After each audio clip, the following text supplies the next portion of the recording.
La Commission des finances de l'Assemblée nationale en étude de la loi de finances exercice 2025 depuis quelques jours. Une équipe de la TVT s'est approchée du président de la commission qui revient sur les grandes lignes à suivre dans un instant. Le Togo est sur la bonne voie pour mettre fin à la pauvreté. Des efforts sont faits dans plusieurs domaines. Vous suivrez également dans ce journal l'importance de faire l'état financier de son entreprise. C'était les titres.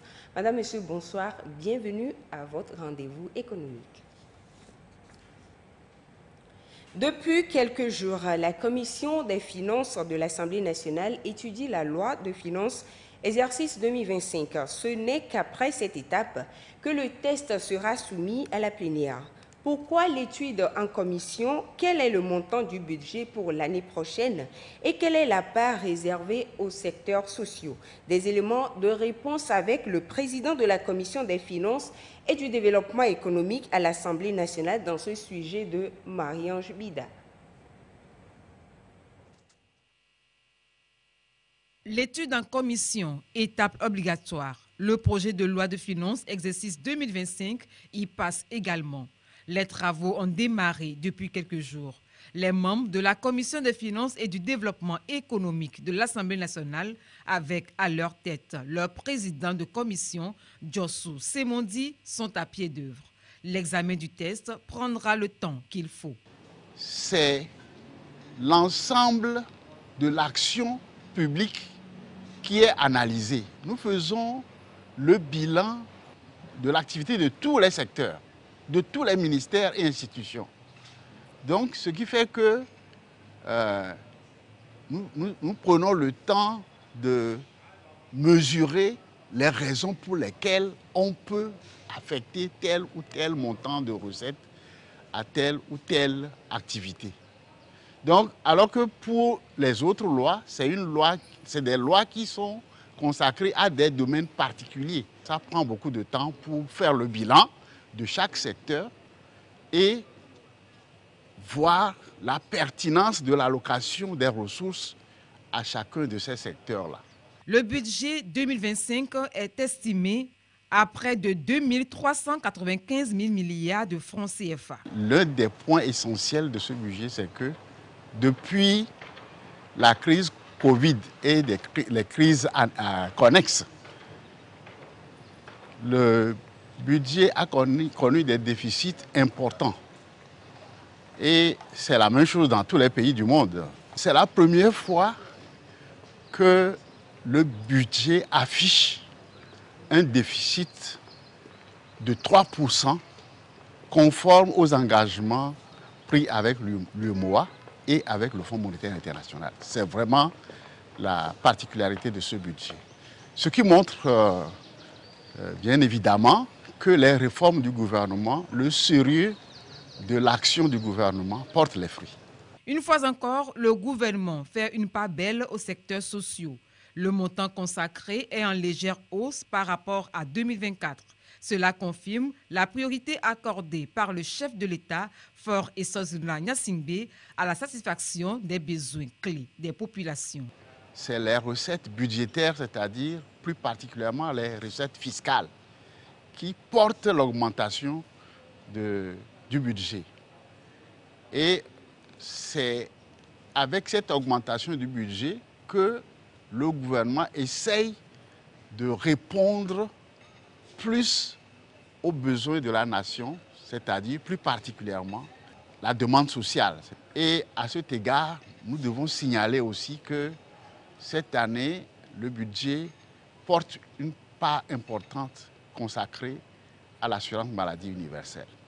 L'examen de la loi de finances 2025 en commission est en cours. Dès qu'il sera achevé, le document ira ensuite en plénière en vue de son adoption. Démographie, habitat et conditions de vie. Au Togo, le point sur les progrès présenté la semaine dernière révèle la baisse constante de la pauvreté, le taux de scolarisation en progression, accès facile aux soins de santé et aux infrastructures de base, électricité qui s'étend à toutes les communautés. Des résultats du 5e recensement général de la population et de l'habitat présenté aux partenaires. L'essentiel dans ce sujet de Ulrich Amiga. Selon les chiffres de l'Institut national des études économiques et démographiques, à ce jour, la population togolaise se chiffre à 8 95 498 habitants, dont 51,3% de femmes et 48,7% d'hommes. Une population reconnue jeune avec un âge moyen de 23,4 ans et les jeunes de moins de 15 ans environ 42% de la population totale. Au niveau du taux d'accroissement moyen annuel, l'on note une légère baisse, passant de 2,9% en 2010 à 2,3% en 2022. 83%, c'est le pourcentage de ménages qui ont accès à une source d'eau améliorée. Cette proportion atteint 98% dans le Grand Lomé. Des résultats définitifs détaillés projetés sous le regard avisé de la ministre, secrétaire générale de la présidence de la République, Sandra Ablamba Johnson, représentant le chef de l'État Faure Essozmnanya Singbe.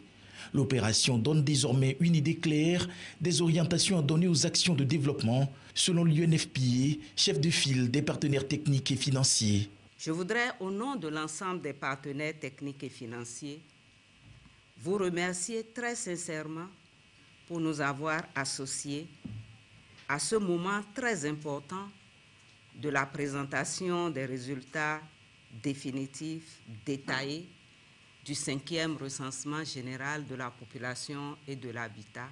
Quant à l'accès à l'électricité, il s'établit à 70,3% des ménages, avec une proportion à peu près de 9 ménages sur 10 en milieu urbain, contre 5 ménages sur 10 en milieu rural.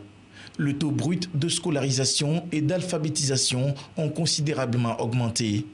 La mortalité infantile en baisse et le taux de fécondité s'est vu réduit de 6,2 enfants en 1988 à 4,3 en 2022. Ce leadership vient d'être encore reconnu par le groupe de la Banque mondiale avec l'adoption historique d'un appui budgétaire d'environ 200 millions de dollars pour soutenir des réformes très ambitieuses pour promouvoir, comme vous le savez, une agriculture plus durable et plus productive, pour accélérer l'électrification rurale. Ces progrès riment avec l'amélioration des conditions de vie des ménages. Ainsi, de 2018 à 2021, le pays a assisté à une réduction drastique de la pauvreté non monétaire qui est passée de 37,1% à 28,9%. Et celle monétaire a diminué de 45,5% à 43,8% sur la même période. Il ressort des résultats des données issues des enquêtes harmonisées sur les conditions de vie des ménages 2018-2021, une réduction sensible de la pauvreté non monétaire au Togo. Environ 28,9%, soit à peu près 3 Togolais sur 10, des ménages étaient non monétairement pauvres en 2021 contre 37,1 en 2018, soit une baisse de pratiquement 8,2 points de pourcentage. Bien sûr, les disparités entre les milieux de résidence demeurent significatives. Près de 5 ménages sur 10 étaient pauvres en milieu rural en 2021 contre 1 ménage sur 10 en milieu urbain. Les disparités régionales sont également marquées avec le Grand Lomé qui présente une faible incidence de la pauvreté non monétaire qui s'établit à 4,1% en 2021. À Lomé, il n'y a que 4,1% qui sont non monétairement pauvres en 2021. Ces résultats sont le fruit de nombreux projets et programmes de développement dont est porteur le président de la République, Faure Essozmnanya Singbe. Pour la ministre, secrétaire générale de la présidence de la République, il y a lieu de faire davantage, l'humain étant au centre des préoccupations. Malgré ces avancées remarquables, des défis importants demeurent. Dans le contexte actuel marqué par la superposition de multiples crises mondiales, sanitaires, sécuritaires, économiques, climatiques et géopolitiques, le gouvernement reste pleinement engagé dans la poursuite de ses efforts visant à renforcer l'accès des populations aux services sociaux de base et à lutter contre la pauvreté. La mise en œuvre progressive de l'assurance maladie universelle et l'opérationnalisation du registre social des personnes et des ménages, RSPM, en sont les axes clés. Le Togo doit donc poursuivre aujourd'hui plus que jamais sa marche dans la vision de la construction d'un pays en paix, une nation moderne avec une croissance inclusive et durable, telle définie par la feuille de route gouvernementale Togo 2025. Et pour maintenir le cap, la Banque mondiale a approuvé le 10 décembre dernier un financement d'environ 100 milliards de francs CFA en faveur du Togo via l'Association internationale de développement IDA. Ce financement s'inscrit dans une stratégie ambitieuse pour accompagner le pays dans sa transformation économique. Plusieurs secteurs sont ciblés. Voyons cela avec Ekwesala. De francs CFA. Ce nouveau financement de la Banque mondiale sera principalement investi dans des secteurs clés tels que l'agriculture, l'électrification rurale et la lutte contre les effets du changement climatique. Dans le secteur de l'agriculture, cette enveloppe qui constitue la deuxième phase du programme de soutien aux politiques de développement pour un Togo inclusif et résilient permettra de renforcer la sécurité foncière des petits exploitants. L'objectif est de promouvoir des investissements dans les pratiques agricoles modernes et durables. En matière d'énergie, ce financement contribuera à renforcer le secteur énergétique, notamment par l'introduction d'une nouvelle structure tarifaire et le soutien à la production d'énergie renouvelable. Le fonds prend également en compte les défis environnementaux en mettant en place un cadre pour les marchés de crédit carbone, favorisant ainsi la réalisation de projets climatiques innovants.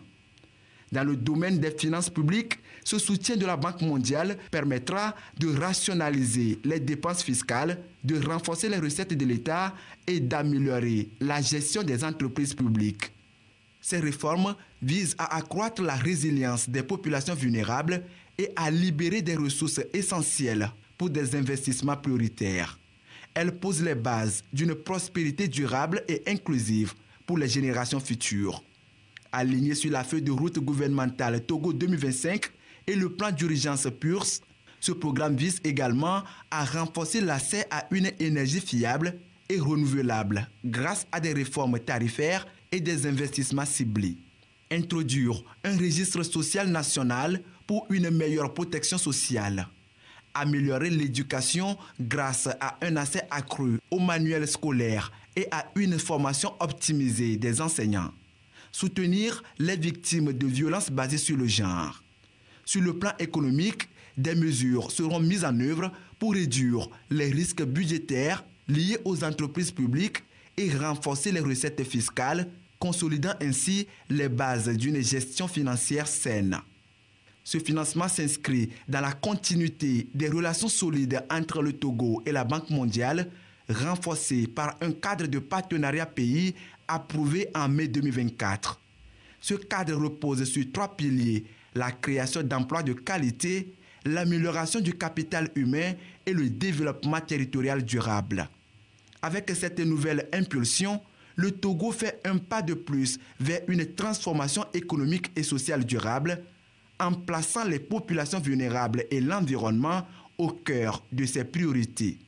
Ce partenariat stratégique marque une étape majeure pour garantir une croissance inclusive et résiliente. Le jeudi dernier s'est tenu à Lomé le Conseil national du crédit au cours duquel l'état des lieux a été présenté, la situation économique et financière du pays, tout en mettant en avant les perspectives pour l'année 2025. Les détails avec Gisèle Kozona. Le Togo, qui avait projeté un taux de croissance économique de 6,6% pour 2024, après 6,4% en 2023, a dû revoir cette prévision à 6,3% en raison d'une consolidation moins soutenue que prévue dans les secteurs secondaires et tertiaires.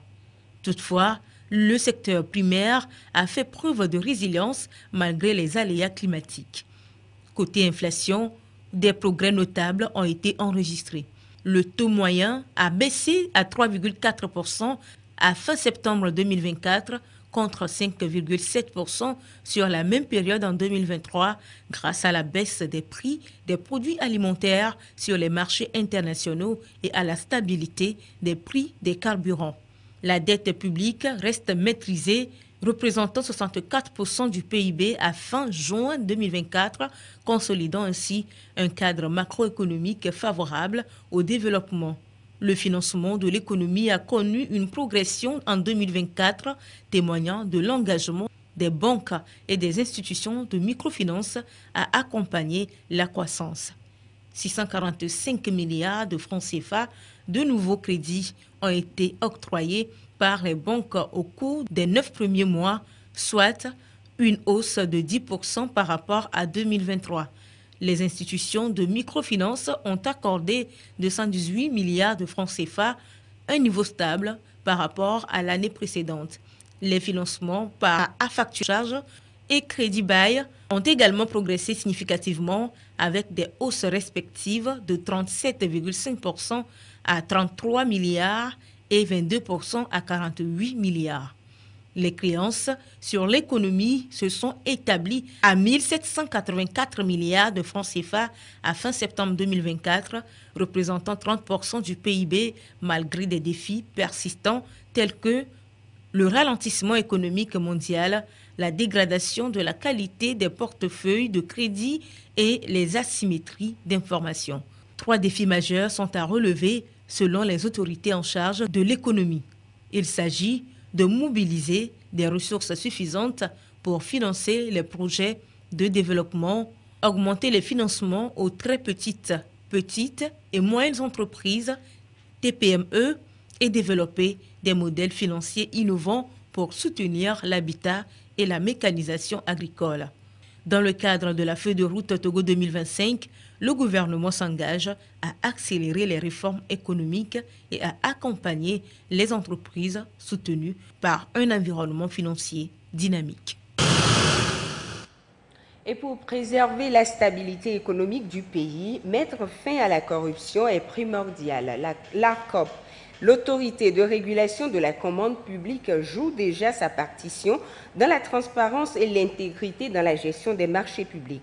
Les résultats de l'enquête sur les irrégularités constatées dans la gestion des marchés publics en sont une illustration que nous révèle Giovanna Frank-Bedi dans ce sujet.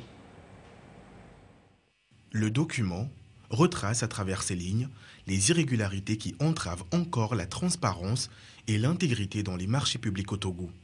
Défaut ou insuffisance de paraphes, diffusion des informations confidentielles, violation du code d'éthique, c'est le constat fait par l'autorité de régulation et de la commande publique ARCOP à la suite des investigations et enquêtes menées au sein des autorités contractantes dans les collectivités territoriales. À ce jour, 133 dénonciations ont été reçues par l'ARCOP, nécessité d'appeler à une prise de conscience collective face au problème de la corruption qui demeure un problème majeur entraînant des pertes économiques considérables. Les marchés publics sont pointés du doigt. La loi fait obligation à toute autorité contractante, avant d'enclencher une procédure de passation, de l'inscrire au plan prévisionnel de passation annuel des marchés. Par exemple, à certains endroits, ces marchés ont été exécutés sans l'inscription préalable dans le PPM. C'est un manquement qu'on a relevé par endroit. Les résultats sont ici présentés aux opérateurs économiques, sociétés civiles et médias. Ceci vient confirmer les nombreuses initiatives mises en œuvre pour assurer une lutte efficace. La réglementation qui régit la commande publique au Togo a prévu un dispositif pour faciliter les dénonciations des cas de fraude et de corruption.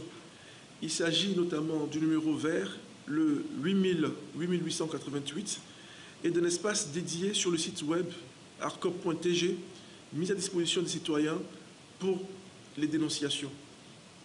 Les investigations réalisées suite aux dénonciations recueillies à partir de ces canaux sont menées par une direction de l'autorité de régulation de la commande publique, conformément aux dispositions de l'article 6 du décret numéro 2022-063/PR du 11 mai 2022 portant attribution et fonctionnement de l'ARCOP. En application de cette disposition, des responsabilités étendues sont attribuées à l'ARCOP en matière d'investigation et d'enquête. Et au cours de cette année, par exemple, nous avons planifié plusieurs missions d'enquête au sein de 17 communes situées dans le Grand Lomé, dans les régions des plateaux, centrales, Kara et maritimes. L'ARCOP réaffirme à travers cette initiative son engagement et son rôle majeur dans la lutte acharnée contre ce fléau. Chaque citoyen est donc appelé à jouer son rôle, celui de faire preuve d'éthique et de moralité pour lutter contre la corruption grandissante tout en aidant le gouvernement qui veut faire de la commande publique un levier de développement économique au Togo. Suivez à présent les cours des devises de ce mardi 17 décembre 2024. L'euro 655,95 à l'achat comme à la vente. Le dollar américain s'établit à 621 à l'achat et 628 à la vente. Le yen japonais est de 4,025 à l'achat et 4,085 à la vente. Quant à la livre sterling, elle est de 789,75 à l'achat et 796,75 à la vente. Le franc suisse est de 694 à l'achat et 700 à la vente. Le dollar canadien, 434,25 à l'achat et 441,25 à la vente. Le yuan chinois, 85 à l'achat et 86,500 à la vente.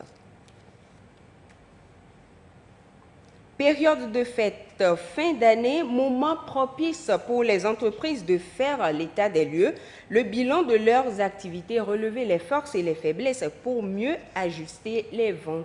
On parle alors de l'état financier. Pourquoi est-il important pour les entreprises de faire l'état financier? Les réponses dans ce sujet de Eli Agba Niadao. Toute entreprise, qu'elle soit petite, moyenne ou grande, est appelée à faire son état financier au bout d'une période donnée. Cet exercice, qui est une photo de la santé financière de la structure, est un ensemble de documents qui fournissent des données sur la performance financière de la société, sa situation et ses flux de trésorerie. Cette représentation structurée des transactions réalisées par l'entreprise comporte plusieurs aspects. Il y a plusieurs états dans ce que nous appelons les états financiers tout court. Il y a l'état du patrimoine, il y a l'état des résultats, il y a l'état des flux de trésorerie et il y a les notes annexes et puis il y a les états complémentaires du commissariat des impôts. Notre cabinet reçoit les sollicitations pour accompagner les entreprises et à terme élaborer les états financiers. Nous sommes en fin d'année, nous allons inviter les entités, les sociétés, à se mettre à jour avant même le 31 décembre. Parce qu'en comptabilité, nous avons quelque chose que nous appelons les travaux de fin d'exercice. Et ça peut prendre des temps relativement longs. L'état financier d'une entreprise reste donc important pour son fonctionnement. Il permet aux responsables de sociétés et entrepreneurs d'évaluer la rentabilité de leurs activités afin d'optimiser la gestion financière. La comptabilité, c'est une discipline de taille. Et donc, à ce titre, un dirigeant doit avoir un conseil à ses côtés pour que lui-même ait ces informations, la réalité de ce qu'il intente faire, avant qu'on ne puisse élaborer ces états financiers.